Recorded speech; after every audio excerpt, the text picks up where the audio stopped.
Hai Scholarmate, kamu pernah ngerasa buntu banget dan gak tahu lagi gimana belajarnya? Udah usaha semaksimal mungkin, tapi kamu gak paham-paham juga. Terus makin lama nilai kamu malah makin turun. Jadi males banget kalau bahas pelajaran. Kalau kayak gitu bisa jadi kamu kena academic burnout tuh. Apa sih academic burnout itu? Yuk simak video ini sampai selesai ya.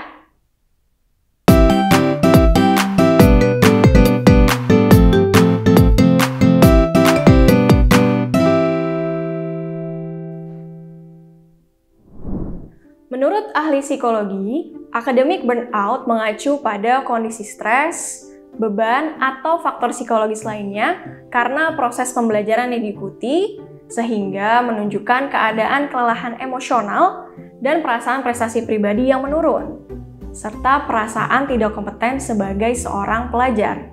Ciri-ciri kamu mengalami academic burnout adalah yang pertama, kamu ngerasa kemampuan akademik kamu memburuk dari waktu ke waktu.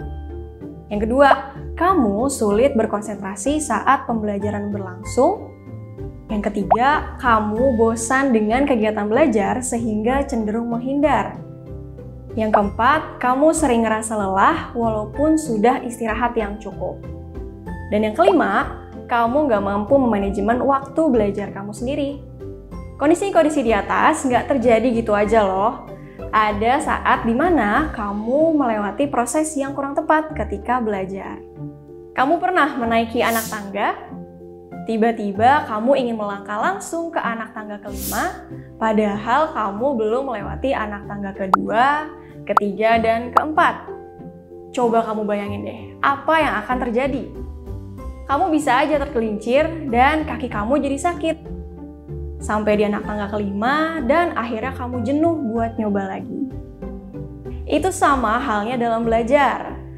Kamu belum melewati proses memahami topik, tapi kamu langsung ingin menerapkan materi tersebut. Reading atau applying. Nah, hal ini yang sering terjadi sehingga kamu bisa mengalami yang namanya academic burnout. Nah, apa aja sih penyebab academic burnout? Yang pertama, beban pembelajaran yang tidak sesuai. Seperti yang udah pernah dibahas sebelumnya di video Flow Belajar, seseorang yang menghadapi tugas atau tantangan yang melebihi kemampuannya akan merasa cemas. Jika ini berlangsung lama, seseorang dapat merasa lelah dan jenuh untuk mencoba dan merasa kalau dia akan tetap gagal walau sudah berusaha. Yang kedua, berpikir tentang sesuatu yang tidak esensial. Seperti belajar karena malu, pengen dapat nilai bagus karena tidak ingin dipermalukan, dan lain sebagainya. Kalau motivasi eksternal tidak ingin malu dijadikan pemicu awal, maka boleh-boleh saja. Namun, kompetisi berkepanjangan dengan subjek yang berganti-ganti akan membuatmu lelah. Kamu harus ingat, kalau setiap orang memiliki kekurangan dan kelebihan. Yang ketiga, mengabaikan proses dan hanya berorientasi pada hasil. Kamu cuma berorientasi pada hasil dan gak menghargai proses yang kamu jalani. Padahal tanpa kamu sadar, saat ini kamu udah lebih baik dari kondisi kamu yang sebelumnya. Setelah kita bahas ciri-ciri dan penyebab academic burnout, sekarang kita bahas yuk gimana cara ngatasinnya. Pertama, ambil waktu 5-10 menit. Duduk tegak, tarik nafas pelan-pelan, hitung 1-5 dalam hati. Hembuskan pelan lagi, dan hitung sampai 5 dalam hati. Kamu bisa lakuin ini terus sampai kamu merasa lebih tenang. Kedua, tulis target belajar kamu dan tempelkan di tempat yang kamu bisa lihat setiap hari. Ketiga, mulai bikin list untuk beberapa hal berikut. Jadwal belajar yang nyaman, setiap pagi, siang, sore, atau malam. Tentukan durasi belajarnya. Buat list materi atau soal yang harus kamu pelajari. Lakukan 30 menit, evaluasi, lalu beri jeda.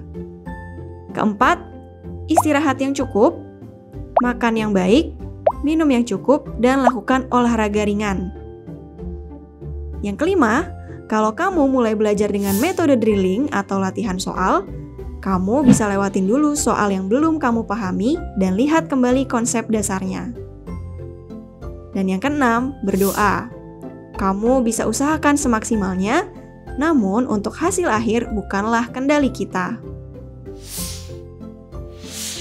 Jadi, biar kamu nggak ngalamin academic burnout, kamu bisa istirahat sejenak sambil menyusun kembali strategi belajar yang tepat buat kamu. Semangat, Sekolah Mate!